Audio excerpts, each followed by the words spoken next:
Welcome to another episode of the Krytan Chronicler.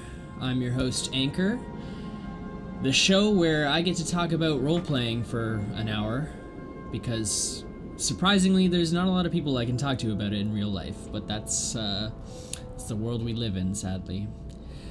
In any case, you are in for a bit of a longer episode, as this is clocking in at a little over an hour. I try to keep them shorter than that, but there's a lot to get through this episode. But I promise if you stick with it through the whole hour-long episode, you will be rewarded, and you will get to see Eckhart take his shirt off. Ladies and gentlemen, let's be honest. But in any case, what's happening here is, like usual, Eckhart is going to interact with some new characters, get to know them a bit. And I did this the best way I know how, which is by asking for directions, asking for help, basically. That's a good technique if you don't have a real connection with a character, or you don't know them out of character at all and haven't set anything up. Then asking for help is pretty much the simplest way. I mean, it's what they call it is walk-up RP, walk-up role-playing, where basically you're just going up and approaching a character that you don't know in the hopes of seeing it develop into more and interesting types of role-playing. So I'm kind of mixing two different types of role-play here. There's walk-up RP going on, which is what I'm doing right now, but I'm mixing that with a bit of adventure RP, adventure role-playing, because we're going to be doing it out in the wilderness. We're going to be going from one location to another, and we're going to be tackling all the obstacles along the way. So both two different but important types of role-playing, and not everyone does it that way. A lot of people prefer role-playing to take place in more relaxed environments, like they'll role-play in taverns or in cities, and it'll be a lot more drama-focused and less action-focused. But I like to have a mix of everything, so that's why I'm doing it out here in the wilderness.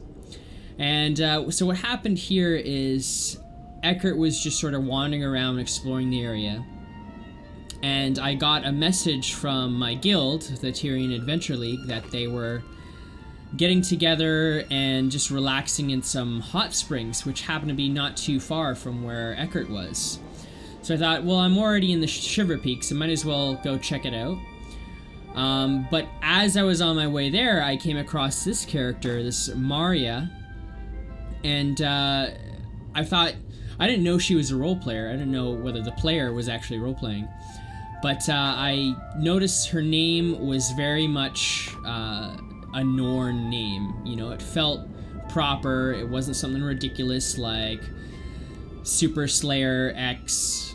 So the name was a good indication.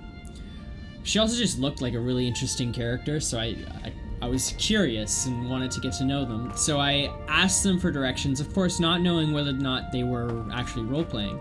And I don't think they were role-playing before I started talking to them. They were probably just, you know, leveling up or something like that in the area. But they are role-players, you'll see. I mean, this person seemed definitely skilled enough at role-playing that this definitely wasn't their first time. So as soon as I started talking to her, the player jumped into character, and it was super easy. And if that ever happens to you, where you're out of character one moment, but then someone approaches you in character, it can be pretty easy to just come up with a context for what your character is doing. Like what Eckhart, he's about to ask here is, you know, what are you doing in the area? Like, are you a hunter or something like that? And of course, that was just me giving the player a chance to explain a bit of their character and what they're doing. So if you're in that situation and you're out of character in an area like this, and someone comes up to you, someone like me, it could happen, then it's pretty easy just to come up with a pretty nonchalant or confusing explanation.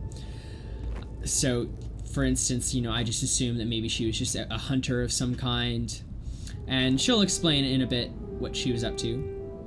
But yeah, there's all sorts of reasons for your character to wander about, even if, you know, in character you didn't really plan on actually role-playing in character, but you can always come up with a quick reason, like, oh, I had to deliver something, or I got lost, I was on the road and I got lost, or maybe I was on my way to meet some friends, something like that. You can come up with a quick reason. It doesn't have to be too important, as long as it makes enough sense.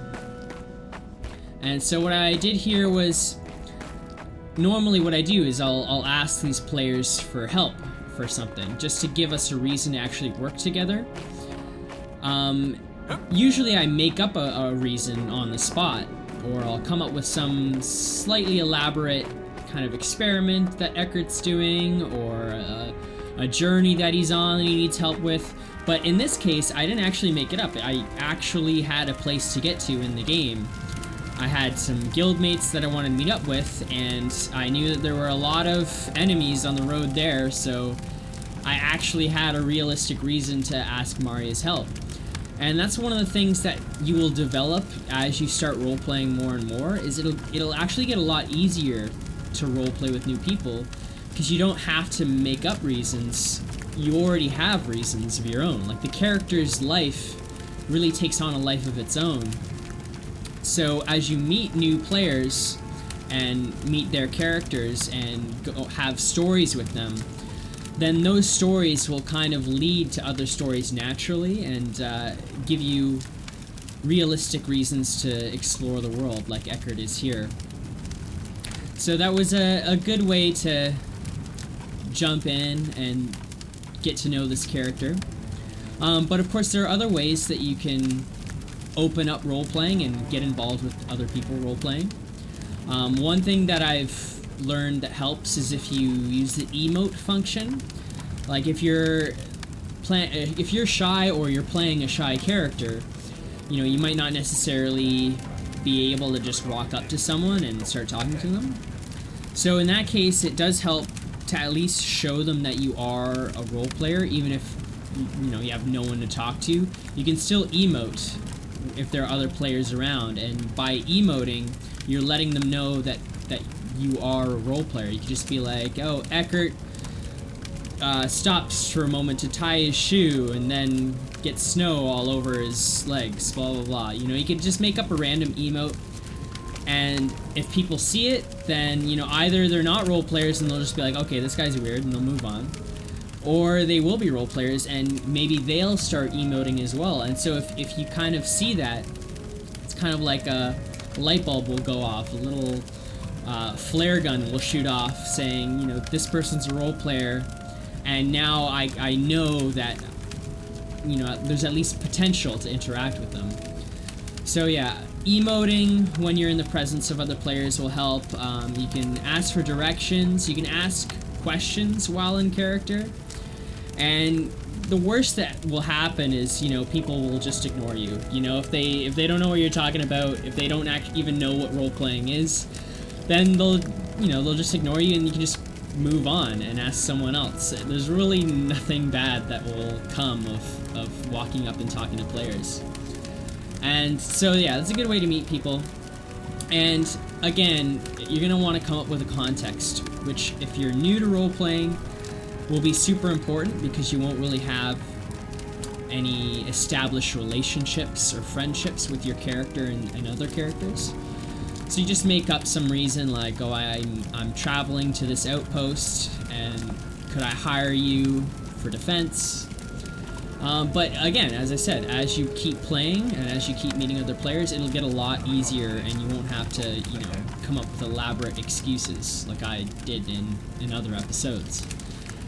And another thing I like to do is to help with the roleplay and to help sort of build a relationship. It's really handy to pay close attention to the other characters that you're interacting with and try to make as many observations about them as possible. Even if your character isn't a particularly observant character, they could be very ignorant and just like a buffoon, which is fun to play, believe me. But even if that's the case, you as a player, you still want to make as many observations. It'll really help with the roleplay, because if you notice certain things about a character, you can use that for a story or for a plot or just for part of a conversation that you're having. And so right when I met Maria, Eckhart noticed, she had this huge sword on her back, and that let him know that, maybe she'd be capable of defending him, offering him some protection on the road. So I thought that was a good idea, a good thing to notice. And also, I noticed her raven, which means that she's obviously a ranger. And so there, as well, can lead to lots of new questions, and you can learn interesting things about the character just by asking, I noticed there's this bird that follows you everywhere. What's the deal with that? Where did you get this bird? What's the story between you and this raven? And, some players will, it's just a simple, this is just my pet. His name is George, whatever. But some players really put a lot of thought into their backstory, their character, and, how their backstory relates to their in-game skills. If they're a necromancer, they might have this huge story of how they became a necromancer. And learning those things can be really rewarding. Even just learning it on its own can be rewarding. But also in the sense that it can lead to new stories, and you can be like, if this person, became a necromancer because, they were forced into it, like somebody, was training them for some nefarious purpose. Well, then, who are these people training them? Where did they come from? And, how did they escape that fate, and that can lead to all sorts of interesting things. So you want to be curious, even if your character isn't curious. As a player, it helps to be curious about other characters and to try and make as many observations as possible.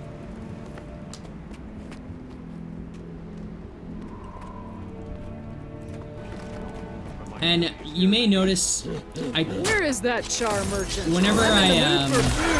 Whenever I'm talking, or whenever Eckhart is talking, I should say, he uses a lot of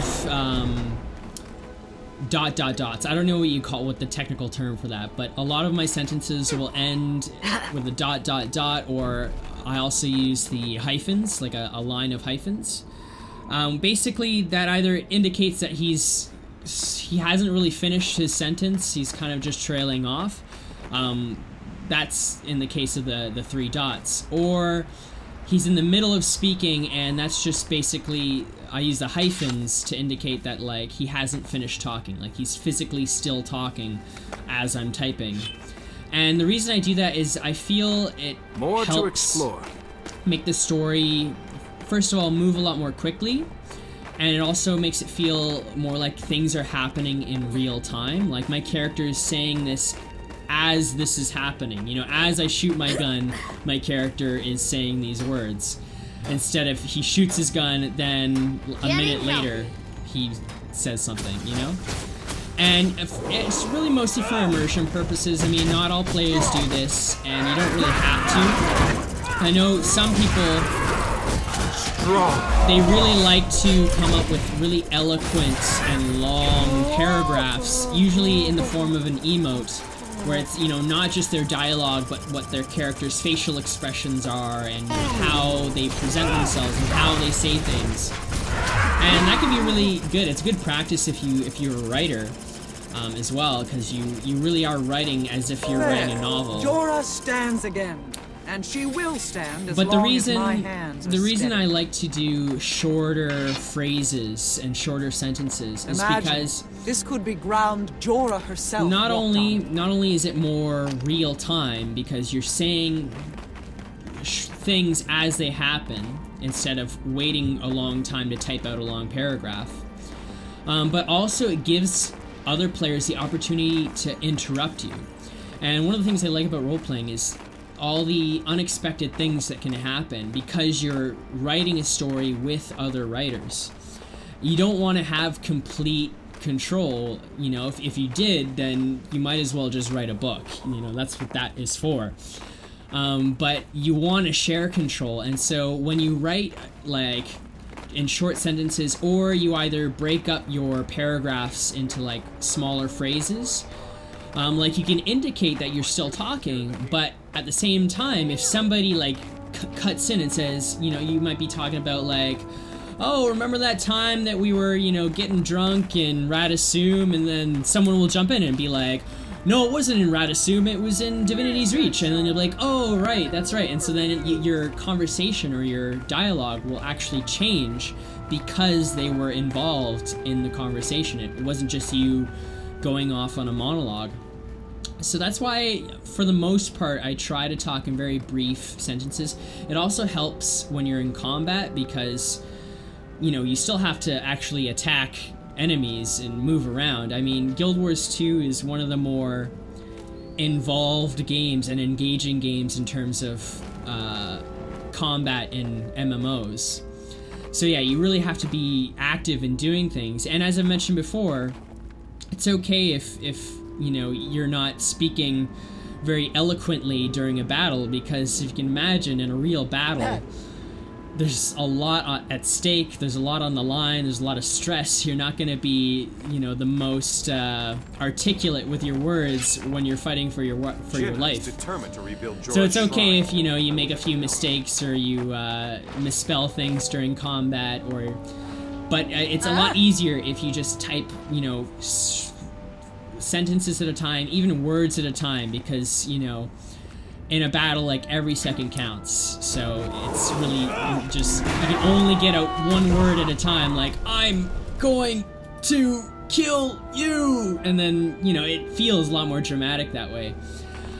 So I find it's a good strategy to use, and try to save the longer paragraph form role-playing for more subdued environments. Like if you're role-playing in private or in like a very low profile setting, then that's really where that sort of belongs, or it can actually get a lot more fun that way.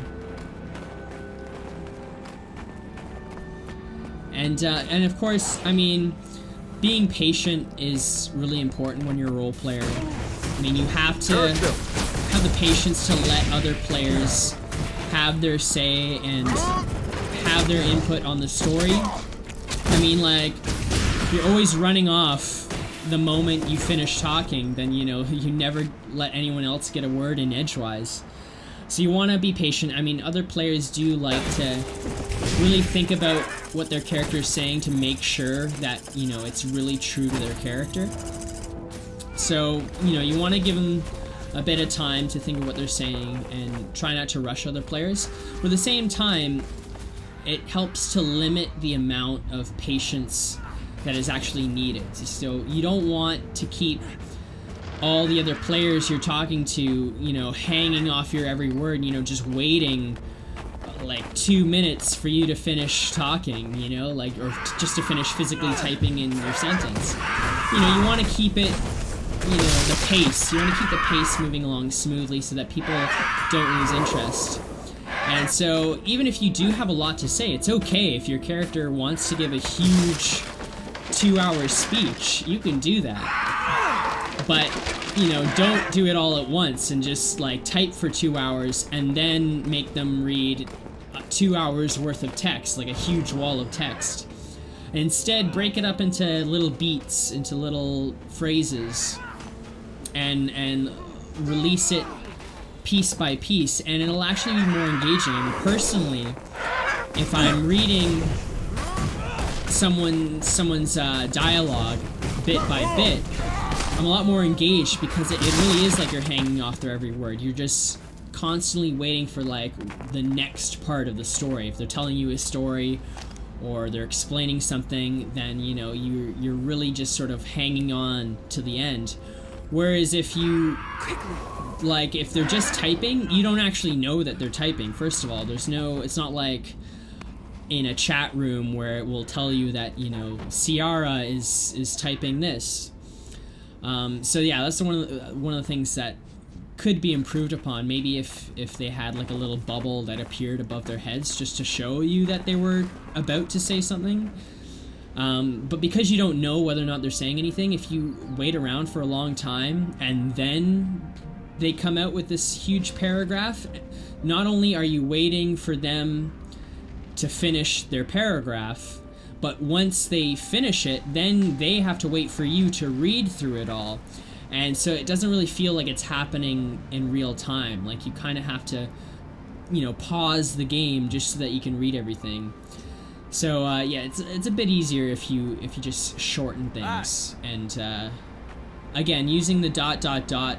or the hyphens in my case is just a good way to let them know that, you know, you aren't actually finished talking. There is more that you're about to say. And so what happened here is Ciara and Maria were actually in a party before I ran into them. And yeah, as you can tell, they are role players, but the feeling I got was they were just in a party, you know, just so that they could chat with each other. They weren't actually playing with each other. But once I started role-playing with Maria, she probably told Ciara what was going on, and she decided to jump in, or rather the player, he or she, decided to jump in. And so, yeah, it was pretty easy to get them involved, and again, I try my best to involve as many different characters as possible, because it's always interesting to see where it can go and what things it can lead to when you have new people. So we just sort of made up this context, because obviously these two characters, even though the players knew each other, the two characters hadn't met. Ciara and Maria weren't familiar with each other in character. So we just assumed that Ciara was out here, you know, exploring. She was maybe probably a bit lost, got sidetracked by the Sons of Svanir, who we're fighting right now. And so ran into her and started talking to her, and decided it would be a good idea, since there are a lot of highwaymen. These Sons of Svanir basically are highwaymen. It would be a good idea for us to team up just while we're on the road.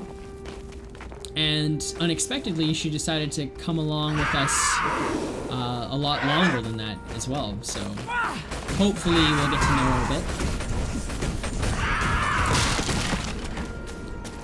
And this is one of the reasons I love role-playing abroad in the world, in the expansive world, instead of just in a tavern. And I know I've said this many times, but there are a lot of reasons. But you really get to see different sides of a character that you wouldn't normally see if you were just, you know, in a non-hostile environment. Such as Maria here, like, her personality really shines when she's battling the Sons of Svanir, because you can tell her character is just so passionate about you know, the conflict between them. And there was a moment earlier where she and Eckhart were defending the statue, which was the statue of Jorah, who, if you're not familiar with the lore, is sort of a Norn folk hero who Maria very much identifies with and admires. And so knowing those bits of the lore is really important, but also exploring these dynamic events and battling these AI enemies really allows you to show an element of your character that you don't normally see. Because you gotta remember, you know, your character, if they are a warrior of some kind, if they are a ranger or a necromancer, then, you know, their talents and their prowess and their magic, those are a part of their character. Those are all equally important things, you know, as equally important as your personality. So you want to really see those characteristics come out, but you can only see them if you actually get into a battle and have to use those skills. So it was really nice to see Maria get, you know, passionate, almost comically so, in her dislike of the Sons of Svanir.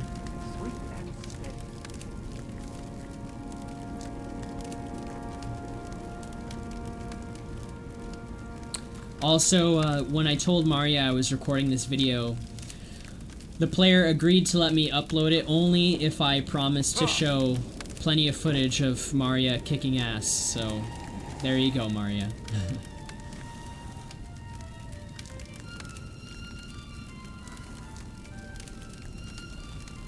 I dare you. Hit me.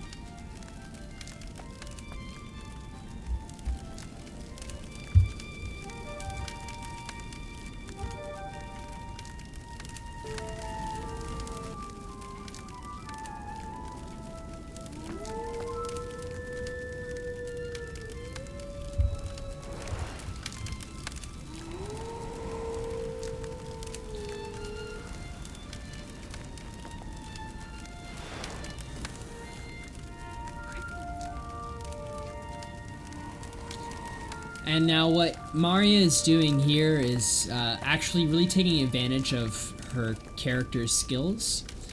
Because you have to remember that your in-game skills can also work in character as well. You know, Eckhart isn't just an engineer apprentice, you know, he does have abilities that pertain to his profession.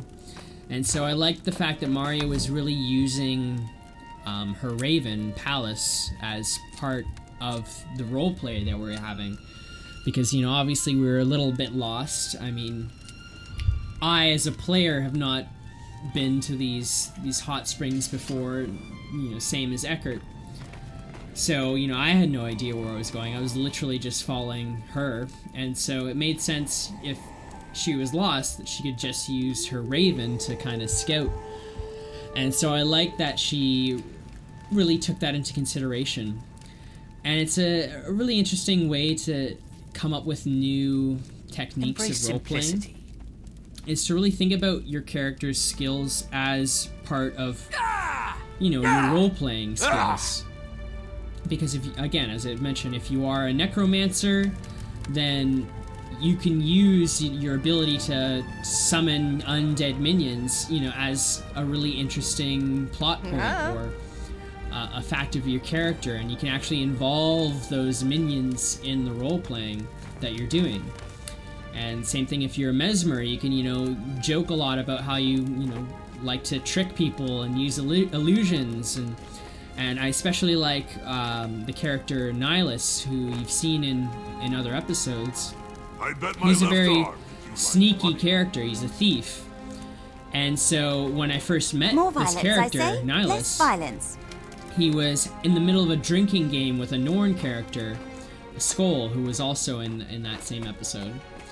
And he used the fact that he's a thief and a very deceptive character as part of this drinking game, in that the only reason he won the drinking game is because he was basically hiding the fact that, you know, he wasn't actually drinking as much as this Norn, and that's how he actually ended up out drinking the Norn.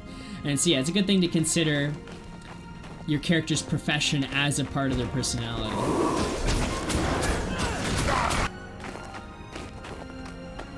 Time to blaze and you can see here the guild chat in orange, of course, is in character. So Eckhart basically communicates with them through a telecommunication device called the Vox, which is really handy because that means you can still roleplay with other characters even if you're not in the same area. And you can still keep in touch with the entire guild in character. The only thing that I don't like about it is the fact that no one else can hear when Eckhart is talking into it. So you can imagine he's talking to this little pin-sized phone. But, you know, it would make sense that if someone was standing next to him, they would hear him talking into this device. But unfortunately, because it's only the guild that hears it, Ciara and Maria don't actually hear me talking to them. But I did mention that you know, I was communicating with them and that Eckhart was on his way to meet up with his guild, which you're going to see right now.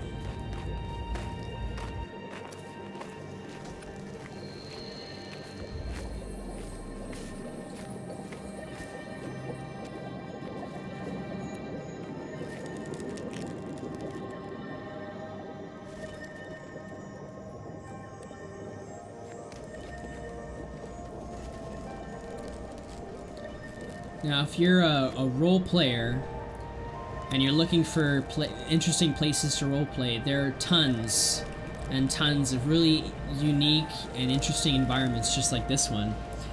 I mean, a lot of people just by default will go to a tavern to roleplay just because it's a natural meeting place, even in real life. You know, bars are natural social gathering places where you can meet people and it's normal to get into a conversation.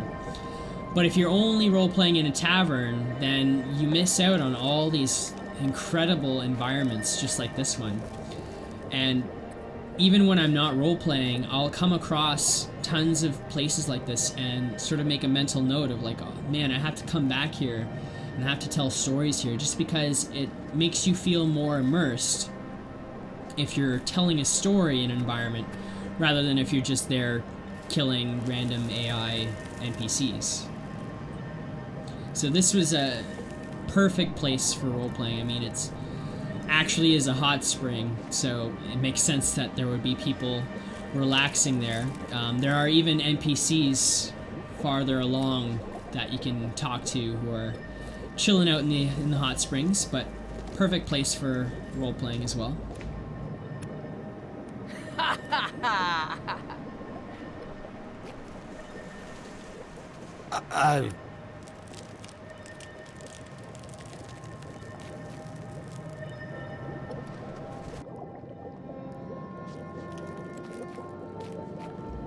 Now, of course, it's always important to introduce yourself when you come across a new character, because, as I said before, you might see their name floating above their head, but your character doesn't see that.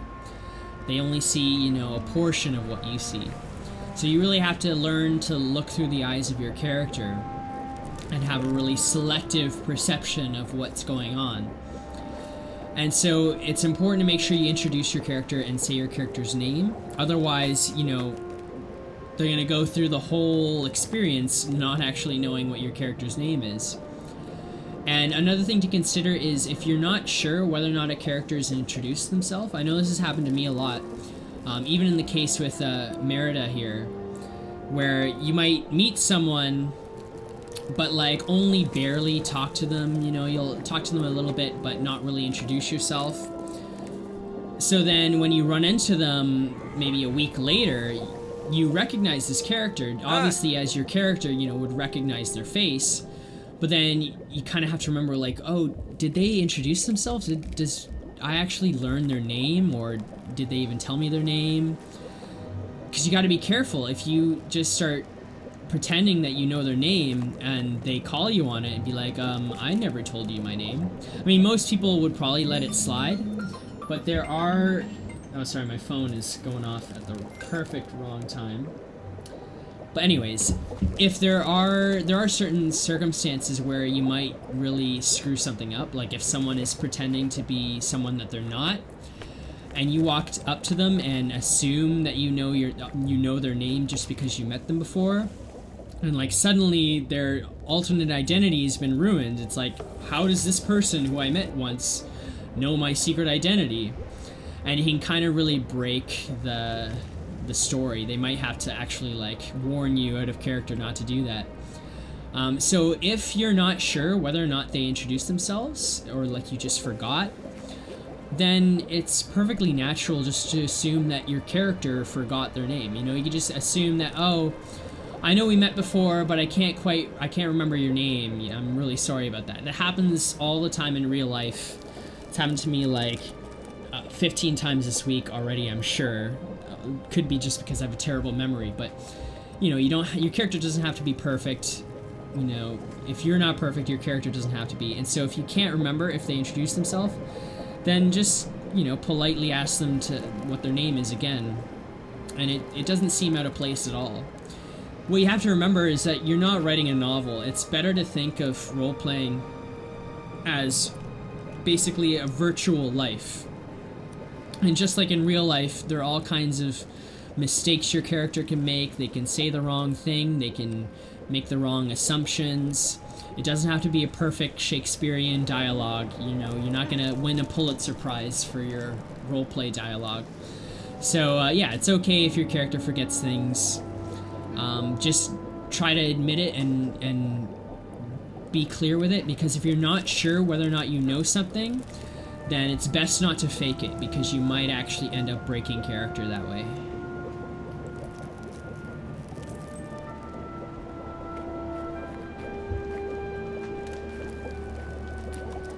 No.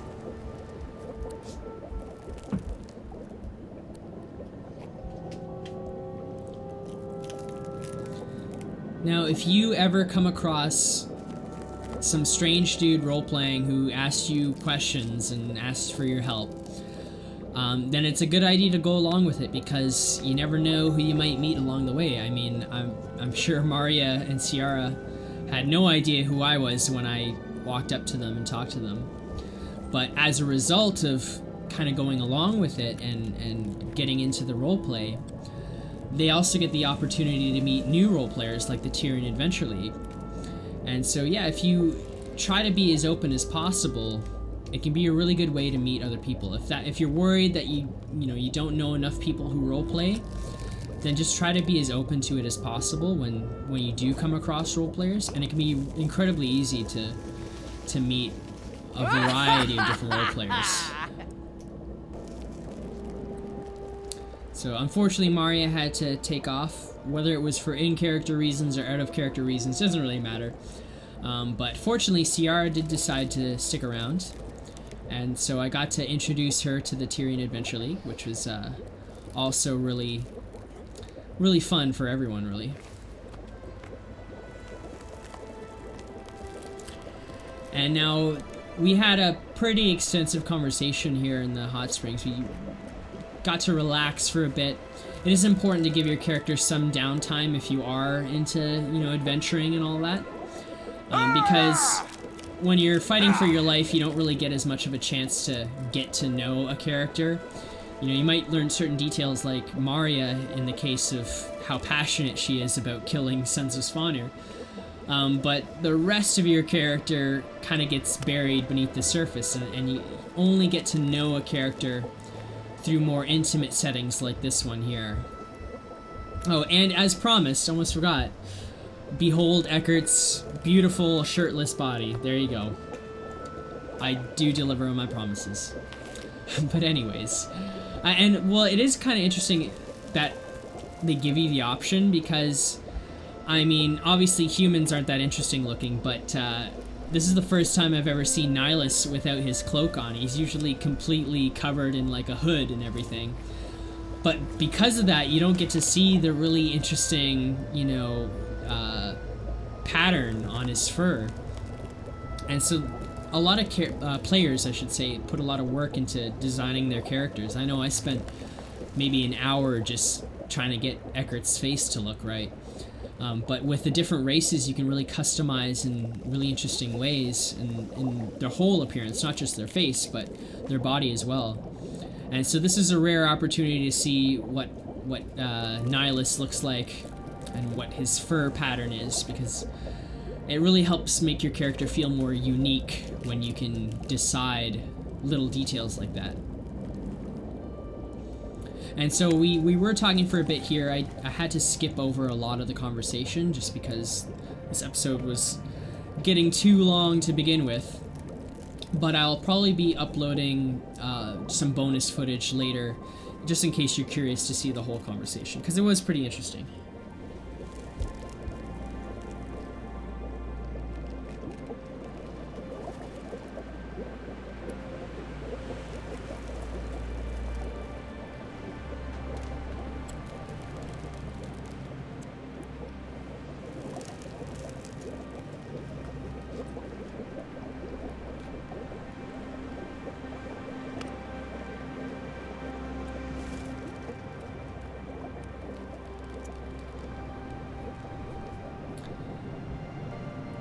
And just a quick little lore bite. Most of you watching will probably know this already, but the Lion's Arch in Guild Wars 2 is very different from the Lion's Arch from the original Guild Wars. Even though I haven't played that game, they do go over it a bit in the story, that it was destroyed by the rising of ore when the Elder Dragon Zaitan rose up, and a huge tidal wave basically took the city. And so it was destroyed, but gradually rebuilt over 200 years. And so that's what Eckhart's referring to here. Because as you saw, last time we left Lion's Arch, it was in complete ruins. But as Nihilus explains, they are starting to rebuild it now that the evil Scarlet has been defeated.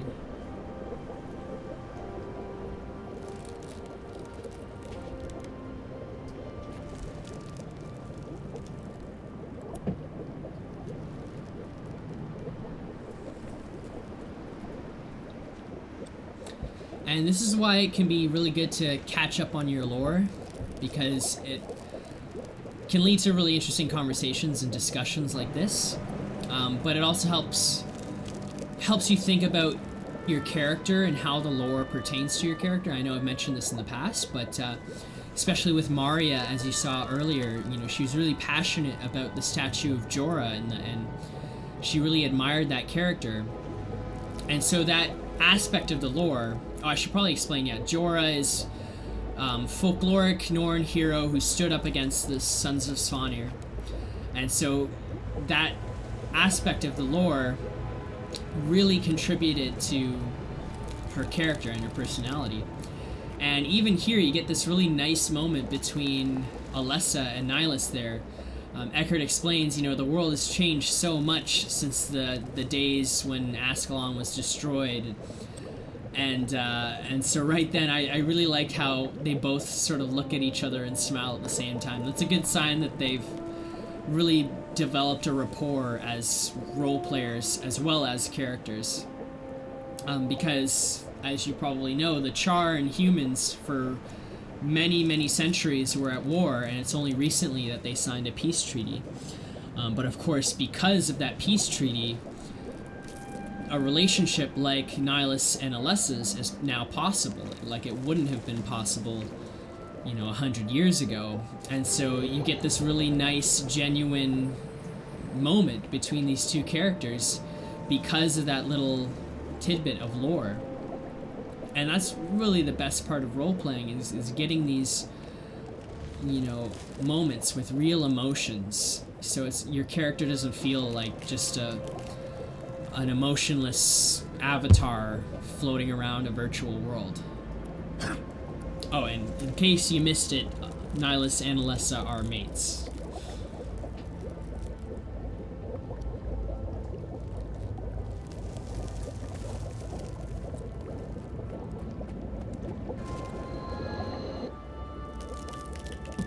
And another great thing about role-playing is, I know a lot of people describe it as escapism, like it's a chance to escape your ordinary life and be a hero and slay dragons and whatnot, but I kind of tend to see it the opposite way. I see it more as a chance to reflect and kind of gain insights that you wouldn't have in your normal life. And the relationship between Nihilus and Alessa is a perfect example of that, where you can definitely make a comparison to the real world. I mean, they're two characters who are very much in love, but have barriers because of the different cultures they come from. And so if you're a person who's never really had that type of relationship, you know, there's still, in the real world, lots of relationships that, you know, face the same obstacles that these two characters do. And so if maybe you personally have never been in a relationship like that, but by role-playing, it really gives you some insight that you wouldn't have, because you really have to get into the character and imagine how they would feel and imagine what struggles that they would come across. So you end up learning a bit about yourself that you wouldn't actually learn from your ordinary life, if that makes any sense. And these are, you know, issues that actually take place in real life. You know, this isn't just escapism. You're not escaping reality. You're, in a way, you're coming to understand it a bit more. And I know that sounds weird because we're playing in a virtual world, not only a virtual world, but a fantasy world with magic and dragons. But the key principles of, like, human drama and relationships and struggle, those things are universal, whether or not you're fighting dragons or fighting for social equality. You know, you can draw lots of parallels, and that's one of the things I really love role-playing, and I really wish people would take it a bit more seriously. I mean, I know a lot of people have, there's certain taboos surrounding role-playing, which is kind of ironic when you think about the fact that, you know, it's usually gamers, like other gamers, who make fun of role players. And it's like, really, you're playing a video game and you're calling us immature? You know, it's all just for fun anyways, right? But in a way, I feel like it's more insightful than just playing a video game. It's deeper, and you can learn things that you might not necessarily learn in your ordinary life.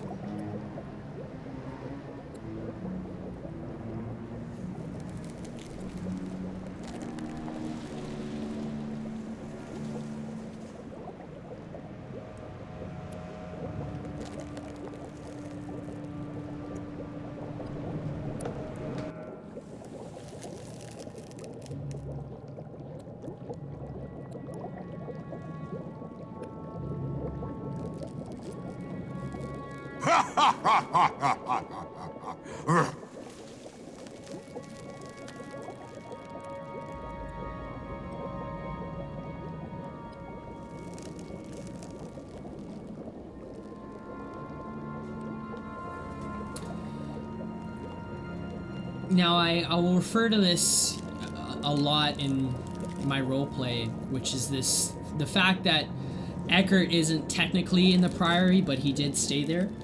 As you'll recall, after I believe it was the 4th episode, when he met Nihilus and Skull, they took him to the Priory, and he decided to live there for a while. And so this is an example of taking something that's kind of off-screen to kind of explain your character's story a bit more, because there are all sorts of things that you kind of just assume your character is doing when you're not logged into the game, because obviously at some point they have to eat food, and at some point they're gonna have to go to the bathroom or take a bath or something like that. But you don't have to actually roleplay it. This isn't The Sims. So you kind of just assume that your character is doing this stuff off screen. And I'll actually take that a step further, and because I do have to do things in real life. I have a job to go to, I have other commitments. So when I'm not playing the game, I just try to imagine what Eckhart is doing. How is he spending his time, like what is he learning, who is he meeting, so that when people ask me like, oh, where have you been all this time, I haven't seen you in a month, then I have like a ready answer to explain what Eckhart has been up to. And so that's why Eckhart will often talk about staying with the Priory. And even though in terms of like the game mechanics, I guess I should say, Eckhart technically is in the Priory, just from doing the stories, it kind of forces you to choose one of the 3 factions. But I wasn't quite ready to make that commitment for my character for in-character reasons. So yeah, he's an affiliate, he's worked with the Priory, but isn't actually a member.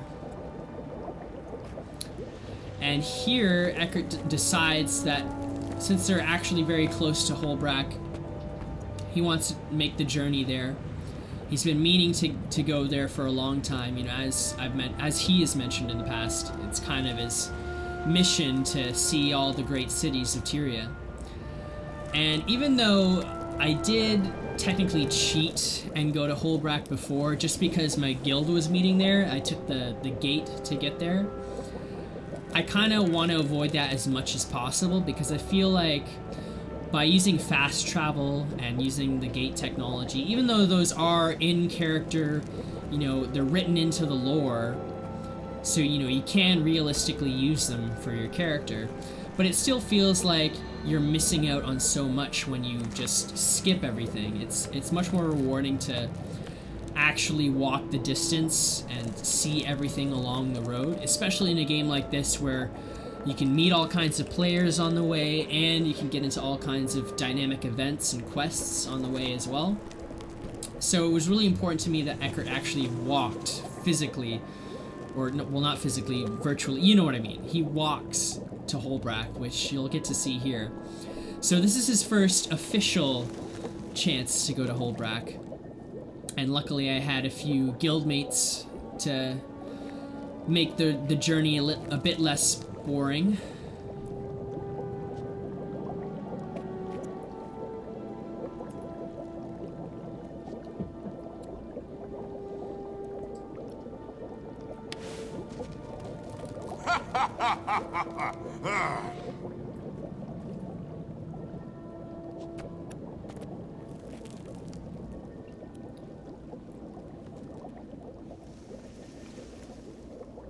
And Hathor here is explaining a bit about his notorious cooking skills, and I really like that he has that other side to him. I mean, I know cooking is an actual skill in the game, you can actually craft meals, but I like that it's really a part of his character. He's not just a char, there are more, complex things to his character, so we got to learn a bit of that. And as they mentioned as well, he is a rather old Char. You know, he's a bit getting on in the years. So it's important to make note of those things, because you can't always tell by the avatar alone, and also the fact that he's, you know, a fantasy species. You know, it's hard to tell what passes for old or young in those.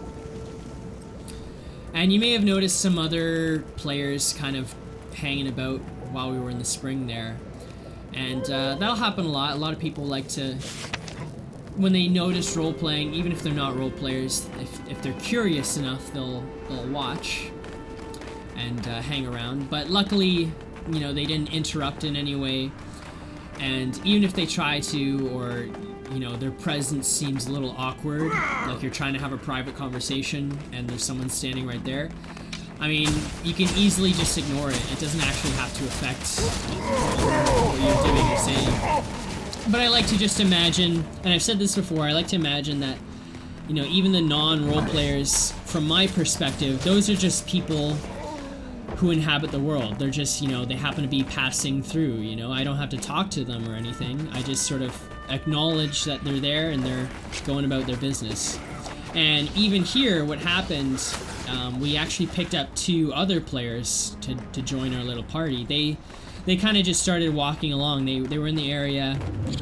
They must have seen us role-playing and decided to walk along and follow us. And now, I wasn't actually sure if they were role players. I mean, one of them doesn't really have a very realistic Asura name. I'm not sure how many Asura would name their progenies Sad Man. So I wasn't sure if they were really role players. I had a feeling what happened was they just happened to be players in a party together, but saw us role playing, were kind of curious, and decided to kind of just watch and follow along. And they did start to jump in a little and just make little comments here and there, which was, I actually liked that. I didn't find it, you know, intrusive at all. I mean, I actually really appreciated that they were like trying to get into the role play and like actually kind of entertaining the idea that, you know, playing as a character might actually be fun. However, they were kind of making like lots of Game of Thrones references, so I wasn't sure if like they were actually being serious. However, it is, you know, interesting, and you don't have to get like defensive about it either, because I mean, that's really how lots of people become role players, you know? Everyone starts off not having any idea what it is or how to do it until they actually witness it in action. And so that's why it's important to, you know, let non-role players, you know, witness these sorts of things and not get too upset if they like to spy on you. I actually came across a video on YouTube of these 2 players. They have like a series where they document themselves playing Final Fantasy XIV, which is another online an online game with lots of role players in it.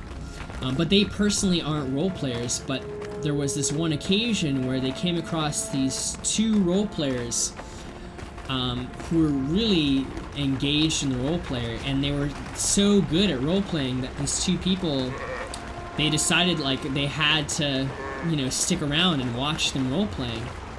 And I'll upload a link to this video because it really is interesting. But they start off just sort of standing at a distance, watching these 2 role players have a conversation in character. And they're just sort of whispering to each other like, oh man, this is so cool, they're actually role players. So it starts off like that at first, but eventually they gradually start getting involved a little bit, you know, like they'll walk by and one of the role players will kind of acknowledge them and like smile at them in character, and they'll actually like make a comment like, oh, you know, good day, you know, lovely evening, whatever. They even, if you watch the video, like they even try to sell a flower because there's a couple that these 2 role players are playing, and so like, oh, would you like to buy some flowers for your lady friend there? And so yeah, it was really interesting to see them like very gradually warm up to role playing, even though these 2 players had never role played before. And I kind of feel like that was sort of what was going on with these 2 characters, Joran and Sadman. because like they didn't strike me as, you know, usual role players, like not ordinary types of people to role play. But it was interesting that they first of all started following along and listened to our conversation. But you can see here they were starting to gradually get involved a little by little, you know, just little comments here and there. They weren't actually, you know, fully invested in the story. So if you do come across players, you know, who are following you around, you know, you don't have to play with them or talk to them or even acknowledge them, but it can be helpful to at least let them see you roleplay. And I know a lot of games get criticism from the role-playing community, like this game included, for not having dedicated role-playing servers. And I kind of feel the same way, you know, it'd be nice to have one place where all the role players can kind of just congregate.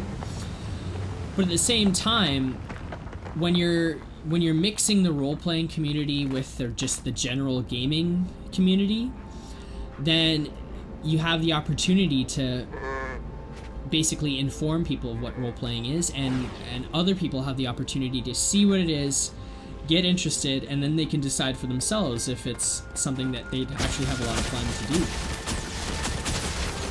And if you think about it, I mean, the goal of role-playing at the end of the day is to... Nothing can bring me down. It's basically to create as immersive an experience as possible.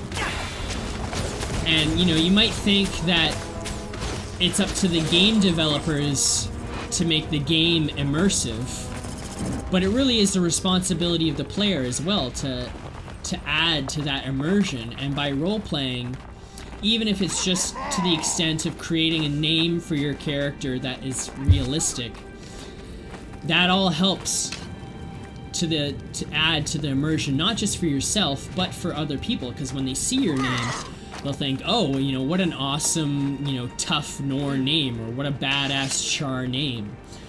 And even more so when they're walking along and they see this conversation between two Char talking about how much they hate humans, it adds to the feeling that this is a real world, this is a living world that changes, and it has inhabitants. You know, you're not just walking along completely alone in a virtual world filled with robots. This is a place with actual people who have lives and have struggles and drama and stories. So even for the non-role players, it is immersive. And I remember watching a recent Points of Interest episode, which is basically like a talk show about Guild Wars 2 that ArenaNet puts on. And in this official talk show, they were talking about how excited they were to see a bunch of role players discussing some of the plot events that the game developers were working on. You know, they were discussing some of the theories and the conspiracy theories surrounding some of the bigger storylines that I won't get into too much. So, you know, even for non-role players, it's really exciting to see that, because it feels like, you know, I'm part of a story and I'm part of a world.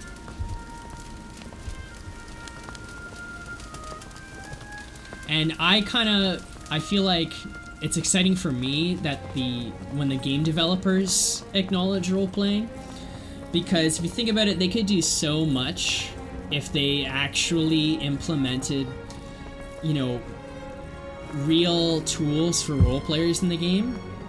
Because, I mean, you have to be careful when you're a role player not to step on anyone's toes in terms of, like, the lore. You know, you can't make too many assumptions and say, like, I am the son or the great-great-great-grandson of, like, Kieran Thackeray or whatever.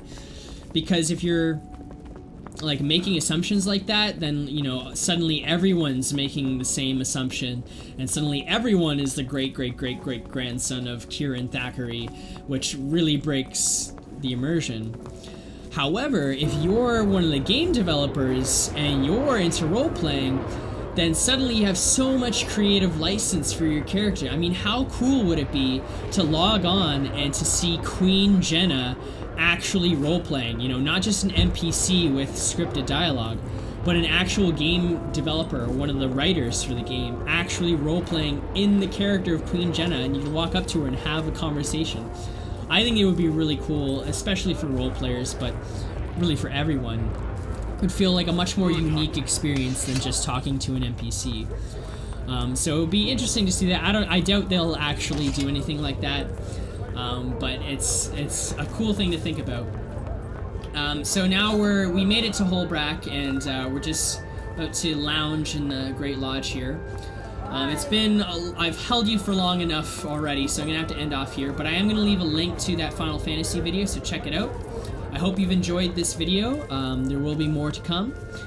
This is Anchor, the host of the Krytan Chronicler, and remember to keep on role-playing.